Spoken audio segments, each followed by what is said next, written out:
नमस्कार, मैं हूं मनोज मनु। मुझे जवाब चाहिए में आपका स्वागत है। हम चर्चा करेंगे, विस्तार से जानने समझने की कोशिश करेंगे, लेकिन उसके पहले मैं आपको बताता हूं किसान आंदोलन से जुड़ी एक बड़ी खबर आ रही है।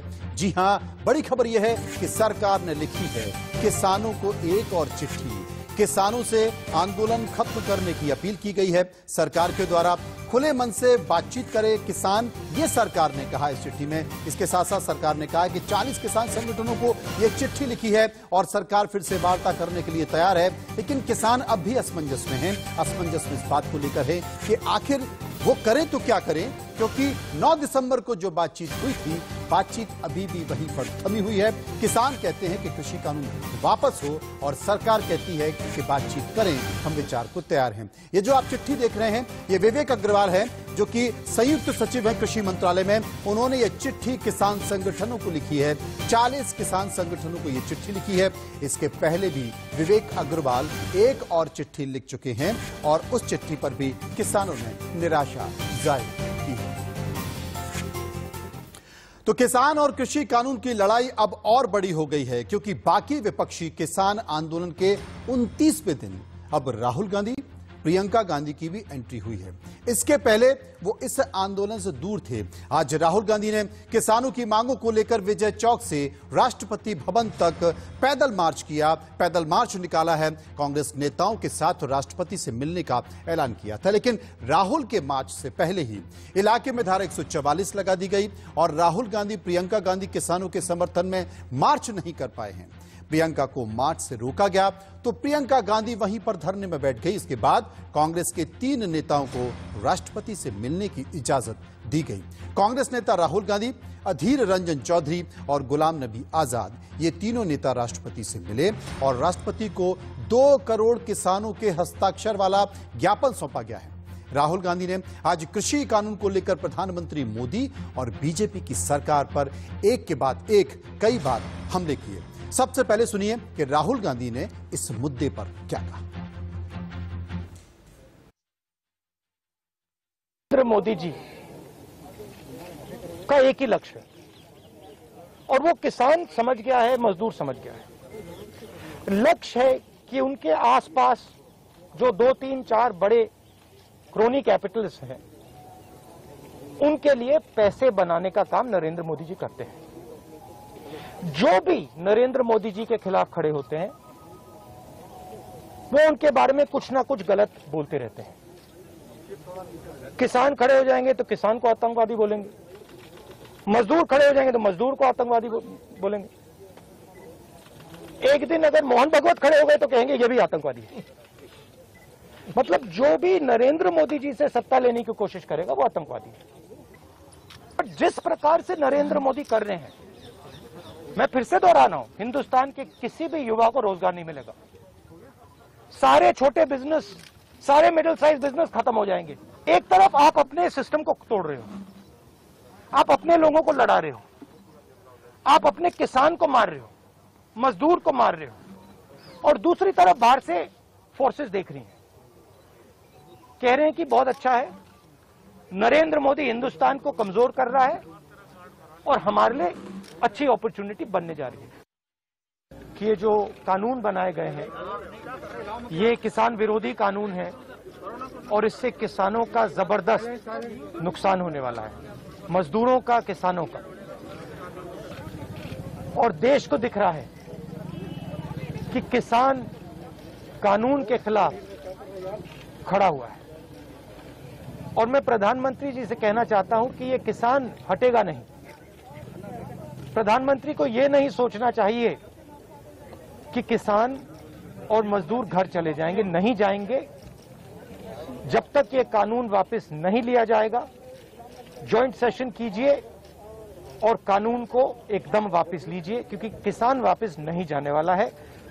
और हम सब, विपक्ष की सब पार्टियां किसानों के साथ, मजदूरों के साथ खड़े हैं और बिना किसानों से चर्चा किए, बिना मजदूरों से पूछे ये कानून ऊपर से थोप दिए गए हैं और इन कानूनों को हटाना ही पड़ेगा, विद्रोह करना ही पड़ेगा। ये बात यहीं पर खत्म नहीं हुई, क्योंकि कांग्रेस महासचिव प्रियंका गांधी ने किसान आंदोलन को लेकर मोदी सरकार को घेरा और उन्होंने भी मीडिया से इस बारे में बातचीत की। सुनिए।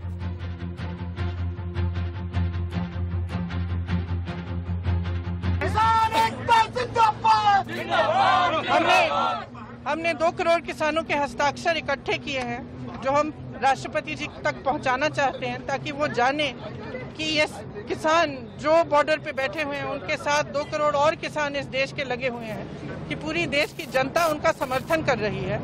सरकार को जानना चाहिए और हमारा काम है, कर्तव्य है एक विपक्ष के दल की होने के नाते कि हम किसानों की आवाज को उठाएं। वही कर रहे हैं हम। देखिए, शर्म करो। सरकार को अपने एक्शंस की जिम्मेदारी लेनी पड़ेगी।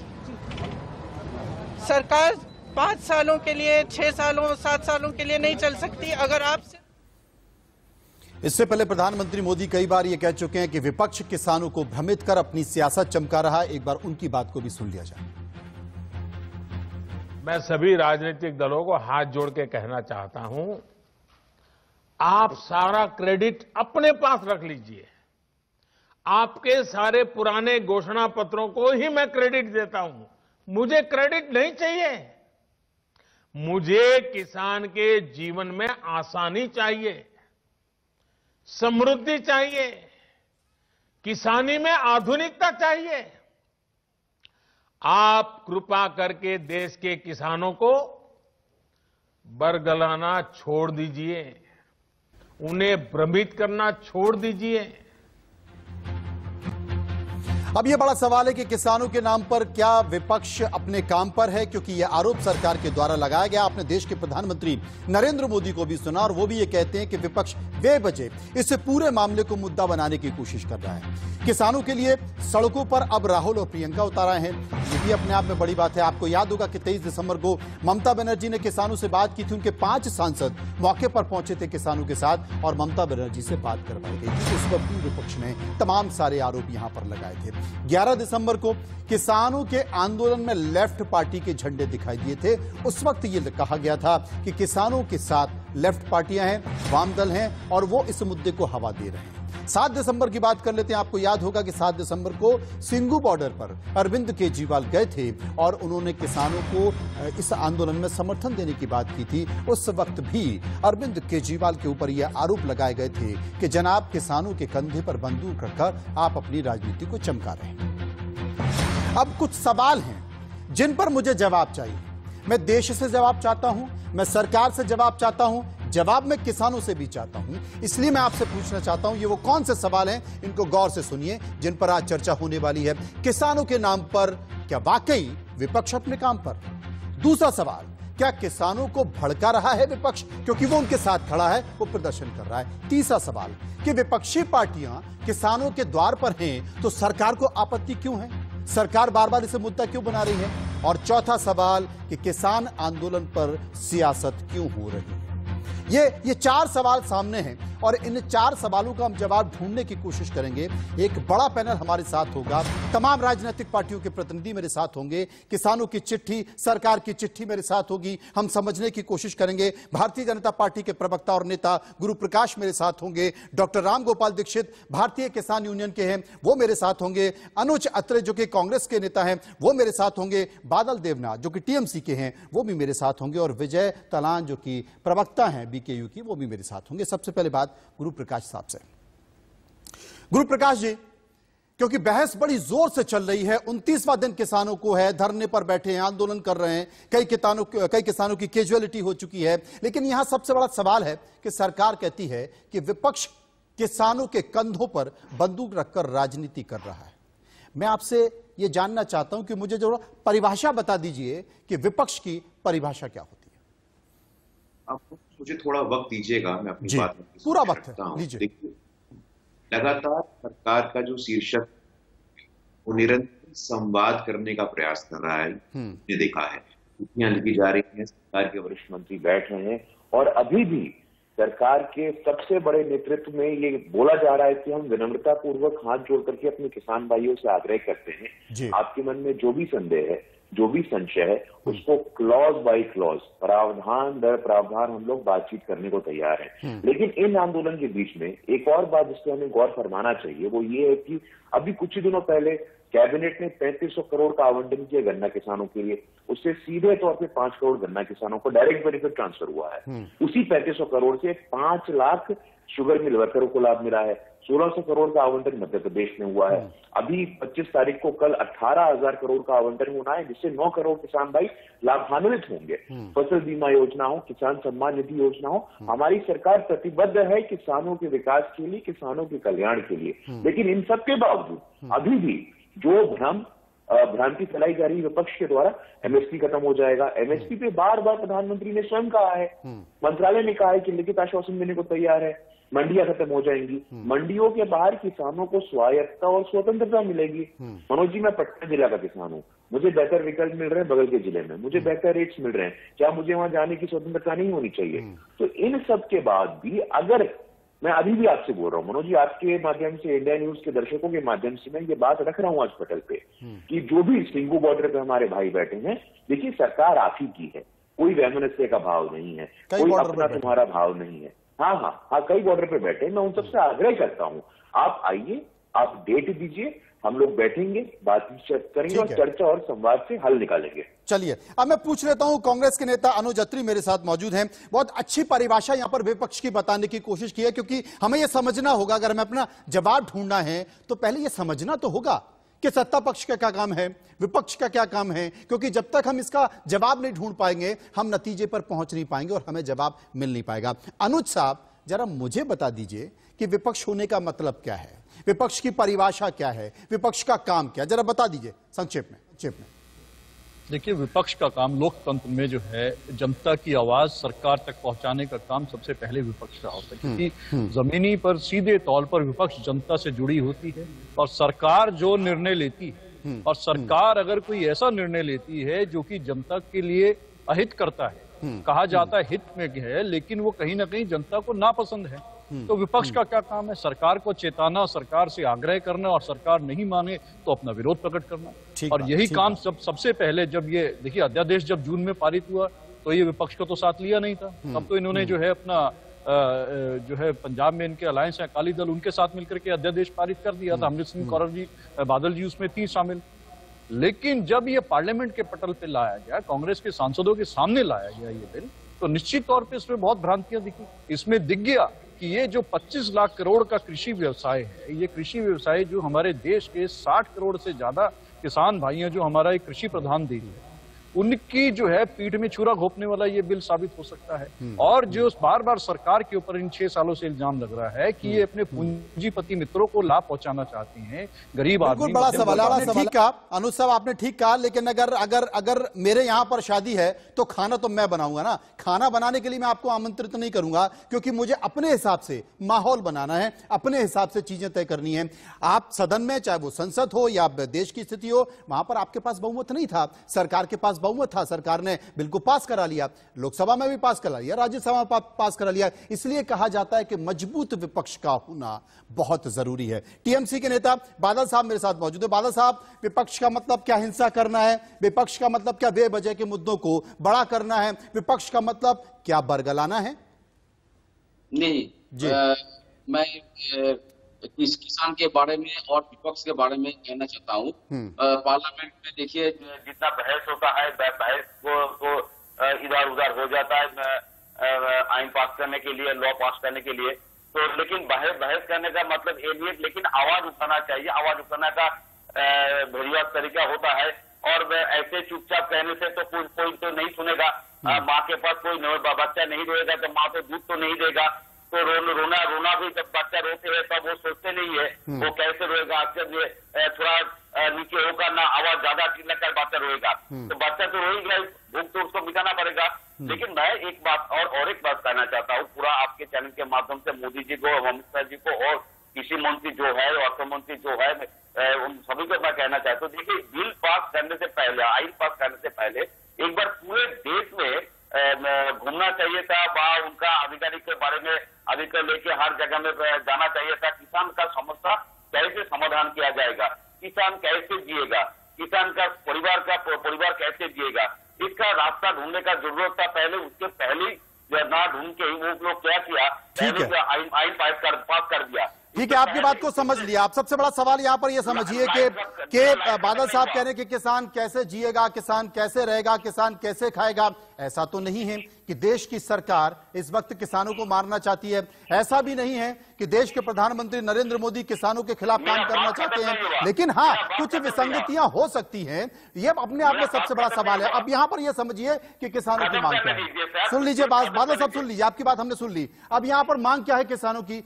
किसान कहते हैं कि ये तीनों काले कानून हैं, इन काले कानूनों को वापस लीजिए और न्यूनतम समर्थन मूल्य की गारंटी दीजिए।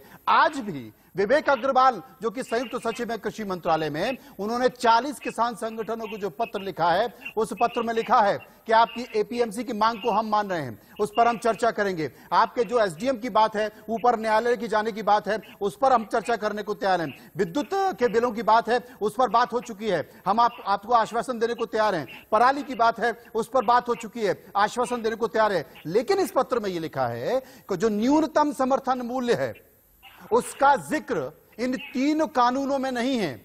और अगर किसान संगठन इस बातचीत में, इस वार्ता में उसका जिक्र करना चाहते हैं, उसके स्वरूप पर चर्चा करना चाहते हैं, तो यह वार्ता के लिए ठीक नहीं होगा। अब आप समझिए कि न्यूनतम मूल्य यानी कि एमएसपी के मूल्य की गारंटी को लेकर सरकार चर्चा करना नहीं चाहती है। बाकी के मुद्दों पर सरकार चर्चा करने को तैयार है। और किसान कहते हैं कि अगर एमएसपी की गारंटी नहीं तो चर्चा नहीं, आंदोलन वापस नहीं होगा। मैं यहां पर चर्चा करना चाहता हूं, मेरे साथ मौजूद हैं विजय तालान साहब जो कि बीकेयू के प्रवक्ता हैं। तालान साहब, क्या करेंगे आप? पत्र में आज स्पष्ट लिखा है कि एमएसपी पर जो बातचीत की जा रही है वो बातचीत करना ठीक नहीं है। अब क्या करेंगे आप? कैसे वार्ता होगी? नहीं करेंगे और अन्य चीजों की जांच करेंगे तो उससे हमें क्या लेना देना? फिर जो हमारी बीमारी इलाज तो उसका होना चाहिए ना। अब पीड़ित तो है। जी जी जी तालान साहब बताइए, आपकी आवाज आ रही है? हाँ, दोबारा पूछे, मुझे आवाज कट गई थी मेरी। मैं पूछना चाहता हूं कि सरकार ने आज के पत्र में भी लिखा है कि तमाम मुद्दे अपनी जगह, लेकिन एमएसपी पर बात नहीं होगी क्योंकि एमएसपी का जिक्र इस तीनों कानून में नहीं है। और अगर एमएसपी पर आप चर्चा करेंगे तो बात ठीक नहीं होगी, वो उचित नहीं होगा। और आप कहते हैं, किसान संगठन कहते हैं कि जनाब बात तो तब होगी जब एमएसपी पर गारंटी देगी सरकार। अब कैसे वार्ता होगी? भाई हम कहते हैं कि हमारी इस बीमारी का इलाज करो, आप कहते हो कि नहीं, आपको दूसरी बीमारी की जांच कर लेते हैं, दूसरी बीमारी ढूंढते हैं आपकी, उसका इलाज करेंगे। आपको सीधे लिए चलते हैं। देश के कृषि मंत्री नरेंद्र तोमर इस वक्त कुछ बोल रहे हैं, एक बार सुन लेते हैं। के बारे में 2019 के घोषणा पत्र में राहुल गांधी ने कहा था कि हम सरकार में आएंगे तो एपीएमसी को खत्म करेंगे, बिना टैक्स के किसान की फसल की खरीद फरोख्त हो ये सुनिश्चित करेंगे, कॉन्ट्रैक्ट फार्मिंग को बढ़ावा दिया जाएगा और एसेंशियल कमोडिटी एक्ट को समाप्त करके उसको नया बनाया जाएगा। अब मैं राहुल गांधी जी को कहना चाहता हूं कि 2019 में आपने जब अपना घोषणा पत्र जारी किया उस समय आप झूठ बोल रहे थे या आप आज झूठ बोल रहे हो, ये कांग्रेस को स्पष्ट करना चाहिए। 2 करोड़ दस्तखत फर्जी है, आपको लगता है ये फर्जी है? आप किसानों से बात करो। अभी आप शुरू कीजिए। देश में आपातकाल लगाने वाले लोकतंत्र की दुहाई देंगे तो कौन बर्दाश्त करेगा? मैं करूँ, अपने अध्यक्ष से पूछ लो। हाँ जी, पूछिए। आज ही किसान आए हैं सपोर्ट करने। राहुल गांधी कह रहे हैं जब तक लॉज रिपील नहीं होंगे, जब तक ये तीनों लॉज वापस नहीं ले जाए।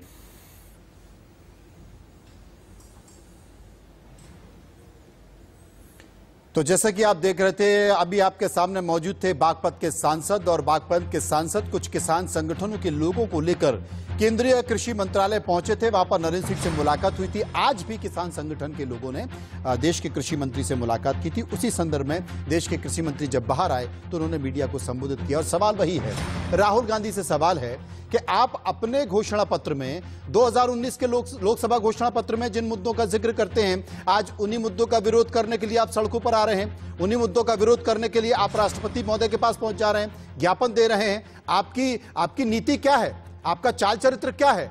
आप जो कहते हैं उस पर कायम नहीं होते हैं। ये सवाल, ये मौका मिल रहा है यहां पर सत्ता पक्ष को यह मौका मिल रहा है विपक्ष पर सवाल उठाने का। अत्री साहब, क्या कहेंगे आप?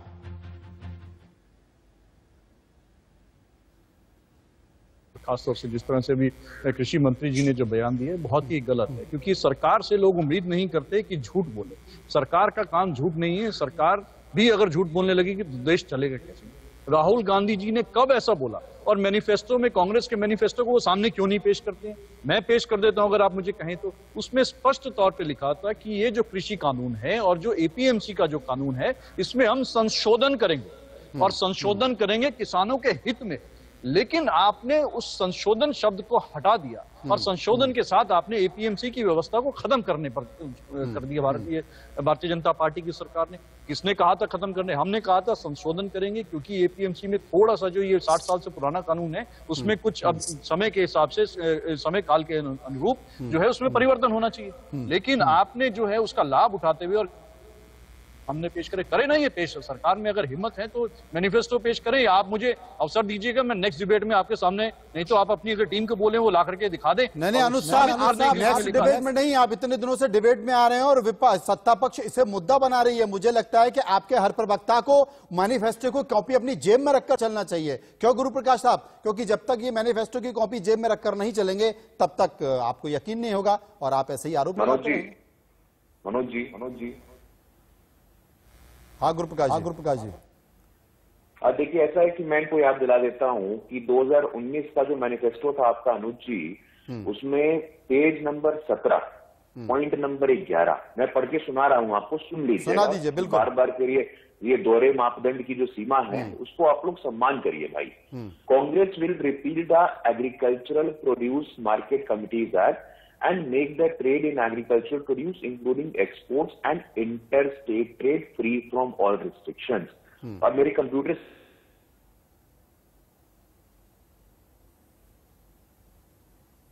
अरे आवाज चली गई आपकी। 11, अगर अभी भी आपके मन में कोई संदेह है तो आप प्लीज जाके देख लीजिए। जी बताइए। अनुज साहब सुन लिया आपने? हाँ, बिल्कुल। देखिए, मुझे सुनने की आवश्यकता नहीं है, क्योंकि हमें मालूम है हमारे मैनिफेस्टो में क्या लिखा है। उसमें स्पष्ट तौर पे लिखा है कि एपीएमसी कानून को हम संशोधन करेंगे। और दूसरी बात यह है, जो सबसे बड़ी बात जो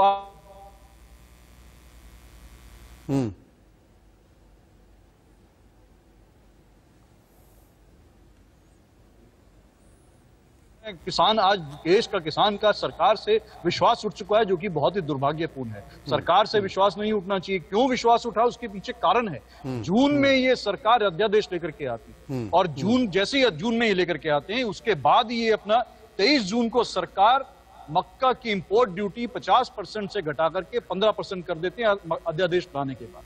किस लिए कर देते हैं? क्योंकि देश में ये मक्का का इंपोर्ट करना चाहते हैं और अपने पूंजीपति, देखिए छोटा किसान, ये बड़ा आरोप लग रहा है कि वर्तमान की सरकार देश के पूंजीपतियों को लाभ पहुंचाना चाहती है, इसलिए उसके हिसाब से नीतियां बनाई जा रही है। ये आरोप आपके ऊपर भी लगते रहे हैं, जब बीजेपी विपक्ष में थी तो ये आरोप आपके ऊपर भी लगाते रहे हैं। ये अपने आप में बड़ा सवाल है। लेकिन हमारे साथ डॉक्टर रामगोपाल दीक्षित हैं, जो कि भारतीय किसान यूनियन से हैं। रामगोपाल जी, सबसे बड़ा सवाल है कि इंतजार किसान संगठन कर रहे हैं कि बातचीत होगी, और सरकार भी चाहती है कि किसान बातचीत करें। लेकिन आज जो पत्र लिखा है, आपकी तो एक ही मांग है कि न्यूनतम समर्थन मूल्य की गारंटी दी जाए। इस पे आप अड़े हुए हैं ना? इसके अलावा कुछ बात तो नहीं होगी? बिल्कुल। तो आज जो पत्र लिखा है, एक बार सुन लीजिए, देश के लोगों को भी समझ में आना चाहिए। विवेक अग्रवाल, जो कि संयुक्त सचिव है भारत सरकार में, उन्होंने पत्र लिखा है। पत्र में वो कहते हैं कि कृषि सुधार से संबंधित तीनों कानून का न्यूनतम समर्थन मूल्य की खरीदी से कोई संबंध नहीं है, और न ही इन तीनों कानूनों के आने से पूर्व से जारी न्यूनतम समर्थन मूल्य की खरीदी व्यवस्था पर कोई प्रभाव है।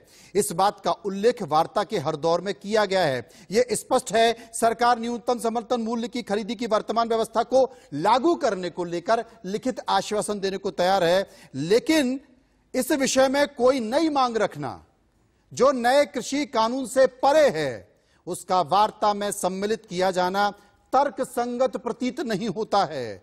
फिर भी जैसा पूर्व में उल्लेख किया गया है, सरकार आपके द्वारा उठाए गए मुद्दों पर वार्ता को तैयार है। तो जब न्यूनतम समर्थन मूल्य की गारंटी वर्तमान कानून में है ही नहीं है और सरकार कहती है कि इसको वार्ता में उठाना तर्क संगत नहीं है, तो फिर वार्ता किस बात की? रामगोपाल जी, साफ संकेत है कि सरकार इस पर बात करना नहीं चाहती है। यहां मैं कुछ, आपने जो प्रश्न किया इसका उत्तर भी दूंगा। जी जी, मैं इसका उत्तर भी दूंगा, लेकिन साथ ही मैं 2-3 चीजें आपको ध्यान कराना चाहूंगा और मुझे थोड़ा समय देना, क्योंकि सबसे लास्ट में मेरा नंबर आपने लिया है। जी नहीं, अभी लास्ट हुआ नहीं, अभी बहुत देर है लास्ट होने में। हाँ अच्छा, किसान के आत्मनिर्भर होने वाला विषय है और वो ये है, जिस देश में, मैं इन सब प्रश्नों के उत्तर एक शब्द में खत्म कर रहा हूं, ध्यान रखना।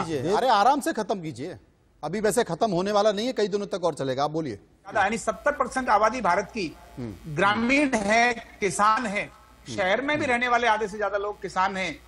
ध्यान रखना, 7 जितनी ऋतु है ना, रंगी बिरंगी 6 ऋतु हमारे देश में है। सबसे ज्यादा सुंदर जलवायु अगर दुनिया में किसी की है तो हमारे देश में है। लेकिन सबसे बेचारा भी अगर कोई व्यक्ति है तो भारत का ही किसान है। आखिर क्यों? स्वतंत्रता के बाद भी आज हम यही कह रहे हैं कि भैया हम तो अभी भी आलू मंडी में कहीं भी सड़ाने पड़ते हैं, अभी भी हमारे को अपनी फसल बहुत बार खेत में ही जोतनी पड़ती है। ये कब तक ऐसा चलेगा?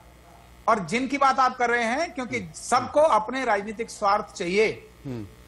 जो व्यक्ति विपक्ष में होता है नॉर्मली उन्हीं चीजों को उठा रहा होता है, और जब वो पक्ष में आता है तो उन्हीं चीजों को नहीं कर रहा होता है।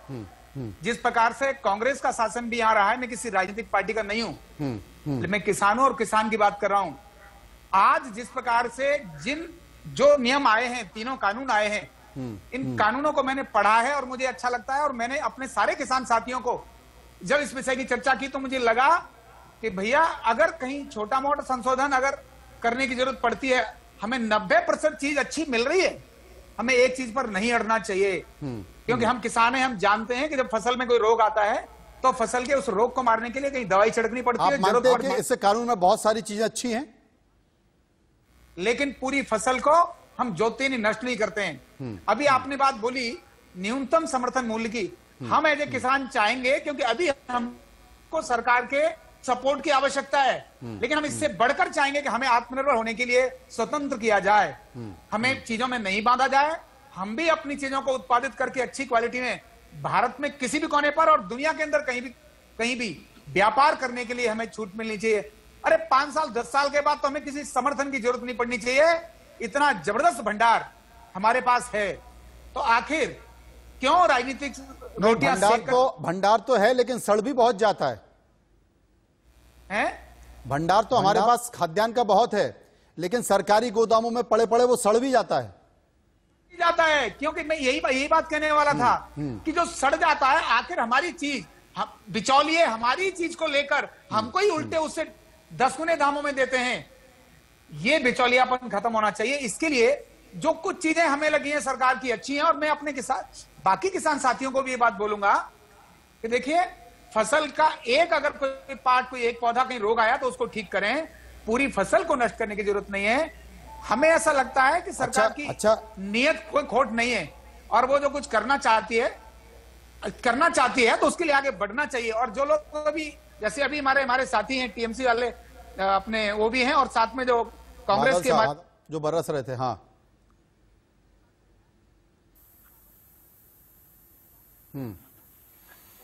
चलिए रामगोपाल जी, मैं समझ गया आपकी बात को। आपकी बात का कहने का मतलब यह है कि थोड़ा ये देखना चाहिए कि कुछ चीजें बेहतर हैं, कुछ चीजें खराब हैं, तो बेहतर चीजों को अलग रखकर उनको सहेजा जाए, और जो चीजें कमी हैं, जिनमें कमी दिखाई दे रही है, उन पर चर्चा किया जाए। यानी कि दोनों तरफ से अगर 2 कदम आगे सरकार आ रही है तो आपको भी 2 कदम आगे आना पड़ेगा।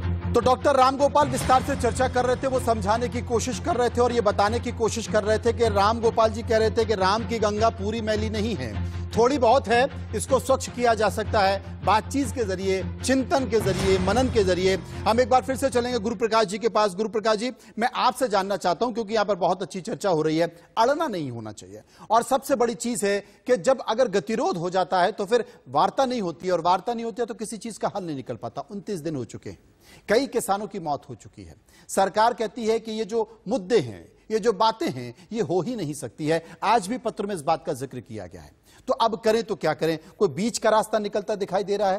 क्योंकि किसान तो कहते हैं गारंटी अब तो समर्थन मूल्य की चाहिए और कानून वापस होना चाहिए, वरना हम बैठे हैं, हम 6 महीने तक बैठे रहेंगे। देशव्यापी आंदोलन होगा। नहीं, देखिए मनोज जी, ऐसी नौबत आएगी नहीं और बड़ा ही संवेदनशील मुद्दा है। मैं बार बार मनोज जी आपके माध्यम से बताना चाहता हूं कि इस मुद्दे से राजनीति करने से बचना चाहिए।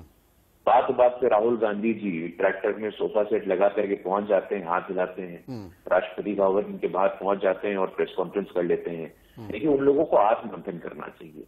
वो आज मुद्दा विहीन हो गए हैं, जनाधार विहीन हो गए हैं, नेतृत्व विहीन हो गए हैं। अपनी बातों को यू टर्न करने में अब वो लोग पॉपुलर हो गए हैं। गुरुप्रकाश जी, मैं आपको रोकना चाहता हूं। गुरुप्रकाश जी, मैं आपको रोकना चाहता हूं। मैं आप छोटी सी चीज पूछना चाहता हूं। आप पॉलिटिशियन हैं, आप राजनेता हैं, आपको भी आपको अपनी सियासी जमीन तैयार करनी है और यूपीए की सरकार या आपके अगर राज्य में, अभी तो आपकी सरकार है, आपके राज्य में अगर विपक्षी पार्टी की सरकार होती है, आप भी आंदोलन करते हैं। आप याद कीजिए वो दिन जब तमाम यूपीए की सरकार थी और बीजेपी के नेता पसीने बहाते हुए पेट्रोलियम पदार्थों के सिलेंडर लेकर पेट्रोलियम की बात करके वो धरना प्रदर्शन कर रहे थे, विरोध कर रहे थे, चूड़ियां फोड़ रहे थे, और आज वही पेट्रोलियम पदार्थों के दाम कहां हैं? तो ये तो राजनीति है ना। अगर विपक्ष में है तो विपक्ष का नेता करेगा ही। अब ये जनता का काम है कि वो इसको समझे, देखे कि वो सच कर रहा है या वाकई राजनीतिक रोटी सेक रहा है। आप सहमत है ना? नहीं, मैं बिल्कुल मनोज जी, हमारे लोकतंत्र की नींव संवाद पे रखी गई है। बातचीत हो, चर्चा हो, उससे समाधान निकले। लेकिन कुछ बातें मैं आपके समक्ष रखना चाहता हूँ। यूपीए 1 का कुल कृषि बजट आपको मालूम है कितना था? 29,000 करोड़ रुपए। यूपीए 2 का कुल कृषि बजट आपको मालूम है कितना था? जी। और एनडीए 1 का जो कुल कृषि बजट था वो यूपीए 1 और यूपीए 2 को मिला करके उसका दोगुना है। तो किसका कमिटमेंट ज्यादा है, किसकी प्रतिबद्धता ज्यादा है? अभी ब्रेक पे जाने से पूर्व मैंने आपको बताया किसान सम्मान निधि योजना हो, फसल बीमा योजना हो। हम लोग अब आपको गुरुप्रकाश जी रोकना पड़ेगा क्योंकि आप ही के साथी सुधांशु बीजेपी मुख्यालय में एक प्रेस कॉन्फ्रेंस कर रहे हैं, संभवतः राहुल गांधी को लेकर, कांग्रेस को लेकर। एक बार सुनते हैं। इसको शब्दशः न लिया जाए, मैं प्रतीक में कह रहा हूं, वैसा प्रतीत होता है। उसके बाद उन्होंने कही कि साहब ये तो किसी के भी खिलाफ बोल देंगे।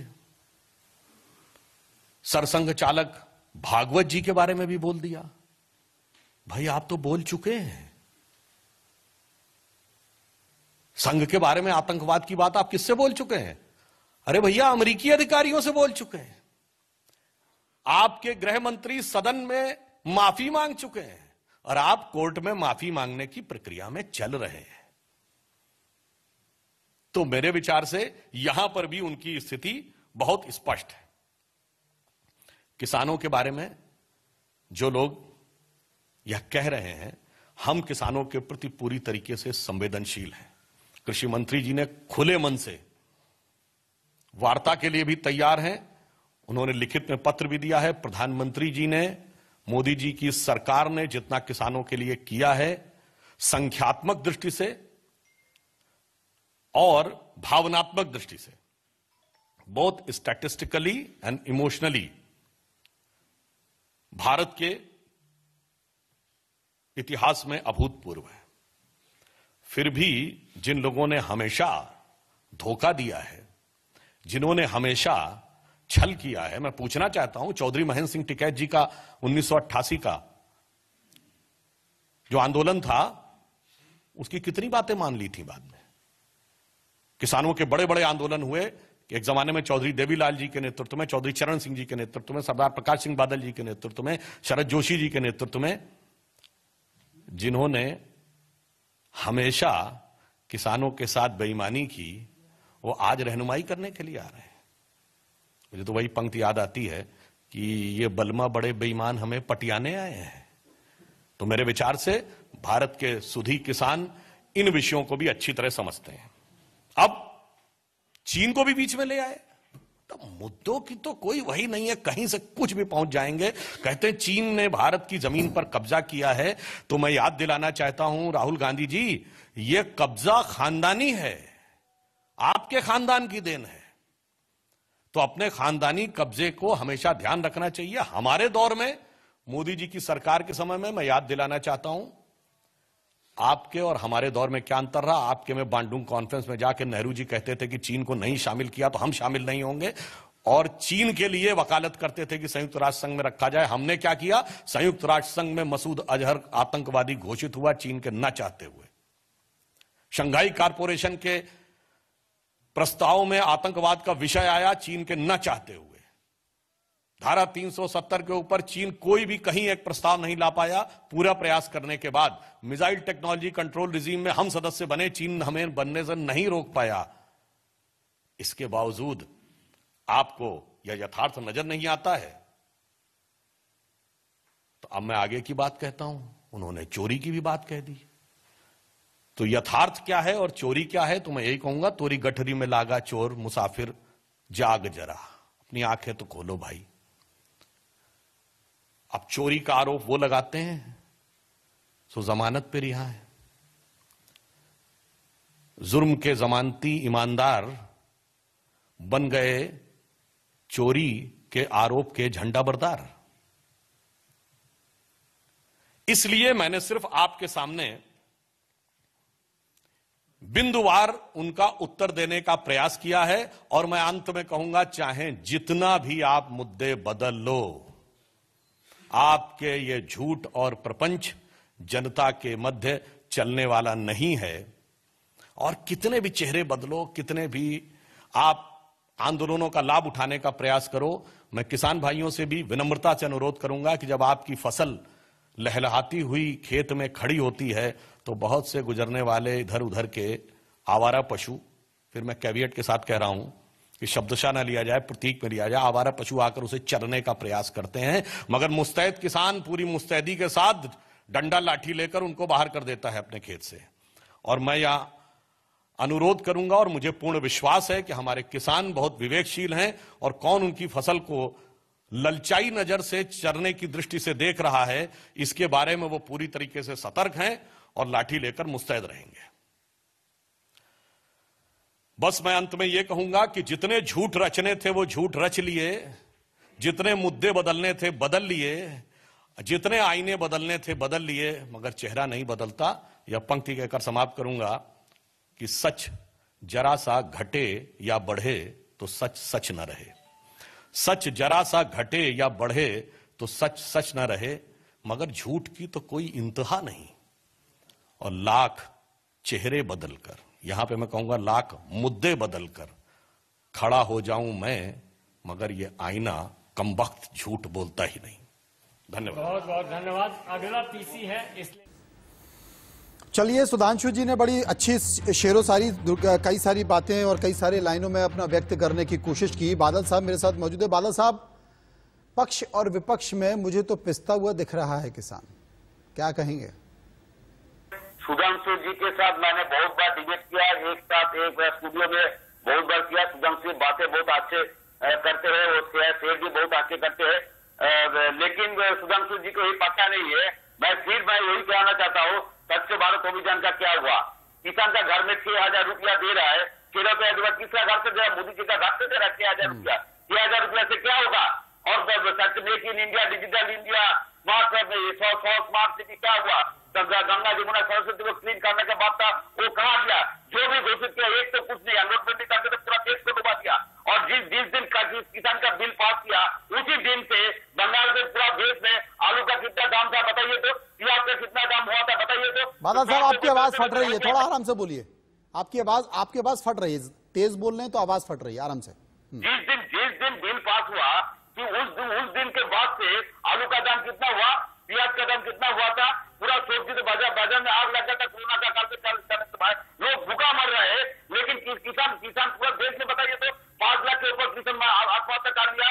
इस आंदोलन के समय 35 किसान मर गए, कल भी एक किसान मर गया, आज भी बंगाल में एक तृणमूल लीडर को मार दिया गया है।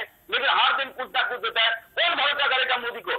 मोदी जी हर दिन तो इसमें से 3-4 बार मीटिंग हो गया, मीटिंग तो खत्म हो गया, फिर मीटिंग में बुलाए, फिर बोल रहा भरोसा करो। मोदी जी हाथ जोड़कर बोल रहा है मुझे भरोसा करो, मैं तुमको देगा। क्या हाथ जो क्रेडिट का बात बोल रहा, हाथ जोड़ करके क्यों? कौन सा क्रेडिट देगा मोदी जी? ना तो कुछ कर रहा है, ना देश के लिए कुछ कर रहा है, ना पूरा देश को। नहीं, आप तैयार रहिए। किसानों के मुद्दे के अलावा बहुत सारे मुद्दों पर बीजेपी आपको घेरने वाली है पश्चिम बंगाल में, क्योंकि विधानसभा चुनाव तो वही है। अनुज अत्री मेरे साथ मौजूद है। अनुज साहब, स्पष्ट तौर पर चाहे वो केंद्रीय कृषि मंत्री हो या बीजेपी के प्रवक्ता राज्यसभा सदस्य हो, आपके ऊपर आरोप लगाए जा रहे हैं कि झूठ का पुलिंदा आप पेश कर रहे हैं और जिन बातों का आप जिक्र कर रहे हैं, आप किसान हितैषी नहीं हैं, आप सिर्फ और सिर्फ सियासत को चमका रहे हैं। पूरी बीजेपी का आरोप आपके ऊपर यही है। भारतीय जनता पार्टी इस समय जो इनकी सरकार ने ये जो 3 काले कानून पास करके जो फंस चुकी है, और ना जाने कौन सी ताकतों का इनके ऊपर ऐसा दबाव था कि कोरोना काल में इनको ये कानून लाने पड़े, रातों रात इनको ये पास करवाना पड़ा, और अब जो किसानों की जिद के आगे जो है सरकार अपनी जिद लेकर के खड़ी है लेकिन वापस नहीं लेने को तैयार हो रही। तो देश का किसान देख रहा है कि कौन सी ताकतों का, जब किसान के वोट लेने होते हैं तो यही भारतीय जनता पार्टी के प्रवक्ता, नेता, मंत्री किसानों को अन्नदाता की संज्ञा देते हैं, लेकिन जब किसान को हक देने की बात होती है तो किसान को देने के नाम पर उनके, जब दिल्ली के बॉर्डर पर किसान आता है तो उसको पानी की बौछार की जाती है ठंड के मौसम में, उसको लाठियां मारी जाती हैं, उसको आतंकवादी, खालिस्तानी और जो है चाइना से कनेक्शन उसका दिखाया जाता है। हमने ये शब्द कभी आज तक किसानों के, हमारी सरकार के समय में भी किसानों ने आवाज उठाई है, लेकिन कभी किसानों को इस तरह से अपमान नहीं किया। जरा सुन लीजिए, बीच में ना बोलिए, जरा बीच में ना बोलिए, बीच में ना बोलिए, सुन लीजिए। देखिए, किसानों का आपने जितना अपमान कर सकते थे किया है और अभी तक कर रहे हैं। आप कांग्रेस को बोलिए, जो मर्जी बोल सकते हैं, कोई बात नहीं, हम बुरा नहीं मानेंगे, क्योंकि हम देश की जनता को मालूम है कि आपकी आदत की शुमार है, आपके पास अपने मुद्दे नहीं है, आपके पास इन 6 सालों का विकास गिनवाने के लिए मुद्दे नहीं है, लेकिन आपके पास झूठ का पुलिंदा बहुत है। आपके पास झूठ का पुलिंदा कितना है ये तो जनता तय करेगी, क्योंकि जब चुनाव होता है जनता में चुनाव ही तय करते हैं कि आखिर कौन सच बोल रहा है, कौन झूठा, और जो सत्ता में पहुंच गया जनता बोलती है कि हमारे लिए ठीक है। विजय तलान साहब मेरे साथ मौजूद हैं। विजय तलान साहब, एक बात तो स्पष्ट हो चुकी है, जब तक आप तीनों कानूनों को वापस लेने और एमएसपी की गारंटी की बात को एक तरफ नहीं रखेंगे, तब तक कोई निर्णय नहीं निकलेगा, हल नहीं निकलेगा। अब बताइए कैसे हल निकलेगा? 90 सेकंड दे दो, बहुत देर से बैठा रखा है, 90 सेकंड तो मुझे चाहिए। अरे पूरे ले लीजिए आप। जी, जिस तरह से ये एक प्रहार कर रही है भारतीय जनता पार्टी कांग्रेस पर, ये कांग्रेस का आंदोलन नहीं है, ये किसानों का आंदोलन है। इन्हें जब वोट चाहिए तो कांग्रेस पर ये प्रहार करे। अभी जो बात होनी चाहिए, किसानों के विषय में बात हो, उनकी समस्या के समाधान पर बात हो, उनकी जो ठंड में 28-29 दिन से जो बैठा है किसान, करीब 33-34-35 किसान अपनी शहादत दे चुके हैं, और इस खुली ठंड में खुले आसमान के नीचे ये जिस तरह से सरकार ने किसान को इस तरह से छोड़ दिया है, इसकी फिक्र नहीं है जरा भी। इतना बड़ा ये समूह है, जरा भी इसका कोई सोचने के बारे में कमी ही नहीं है इनके पास में। ये बार बार कांग्रेस का नाम लेकर के, उसके मैनिफेस्टो को लेकर के बात करते हैं। जो मैनिफेस्टो था, हमने भाजपा के मैनिफेस्टो पर, चुनावी घोषणा पत्र पर वोट दिया था, इन्हें इसकी चोरी ही करनी थी तो ये पहले बता देते भाई कि ये कांग्रेस का चुनावी घोषणा पत्र है, हम इसमें से कुछ चुराएंगे और किसानों के ऊपर प्रहार करेंगे। उस चुनावी घोषणा पत्र को लेकर के अब कांग्रेस ने जो किया था इतने सालों में किसानों के साथ में, उसी से व्यथित और जो बात थी उसकी व्यथित हुआ, चिंतित हुआ। जो प्रहार कांग्रेस कर रही थी किसानों के ऊपर, ये तो बिल्कुल सोचा ही नहीं था कि ये भाजपा भी ऐसा करेगी। अब भाजपा ने जब ऐसा डंडा मारना शुरू कर दिया, लाठी मारनी शुरू कर दी, पानी की बौछारें शुरू कर दी। नहीं, पुरानी बात हो गई विजय साहब, पुरानी बात हो गई। सरकार कहती है कि कानून वापस नहीं होंगे और न्यूनतम समर्थन मूल्य की गारंटी नहीं देंगे। इसके अलावा चर्चा कर लो, क्या चर्चा करनी है? फिर क्या इनके पास में क्या देंगे हमें? ये न्यूनतम समर्थन मूल्य की गारंटी नहीं देगी सरकार, लिखित में नहीं देगी सरकार।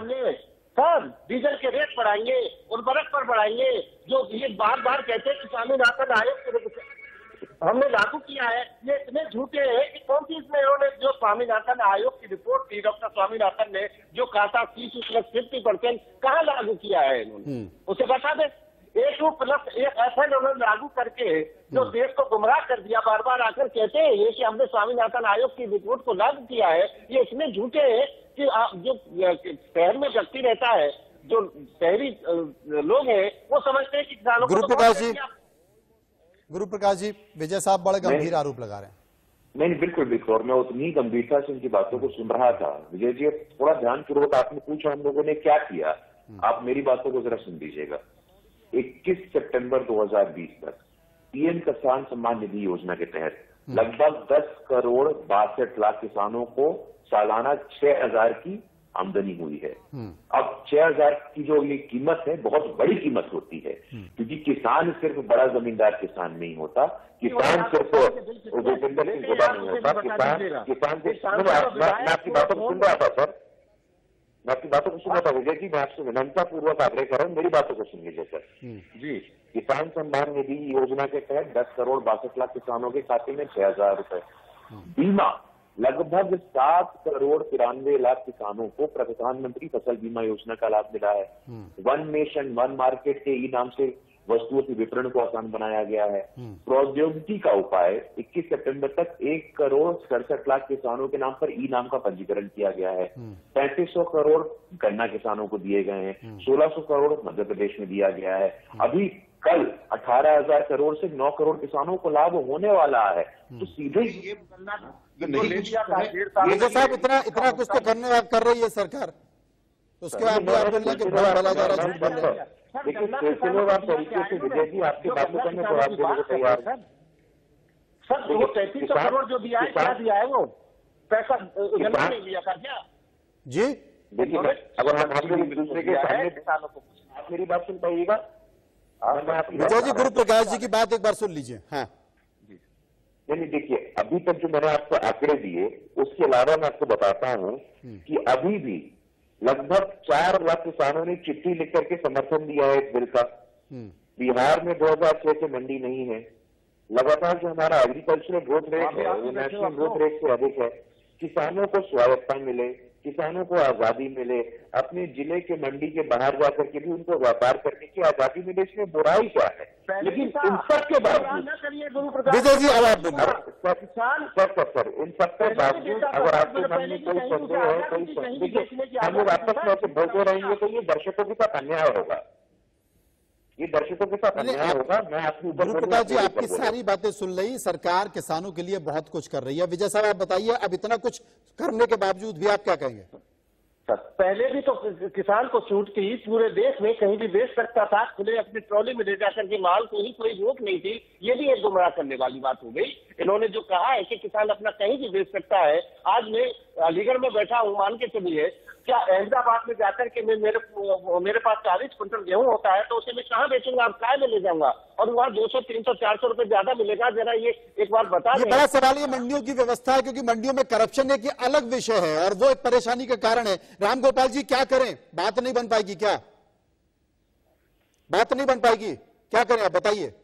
बात न बने, लेकिन यहाँ मैं आपको कहना चाह रहा था जी, हमारे किसान इतने दिनों से 28 दिनों से इतनी कड़ाके की ठंड के अंदर भी जमे हुए हैं और वहां मैं देख रहा था कि कोई भी एक पॉलिटिकल लीडर्स जो चाहे यहाँ सड़क पर आकर के बात करते हो, चाहे राष्ट्रपति से मिले या कहीं भी हो, क्या किसी ने भी 4 दिन वहां बिताए?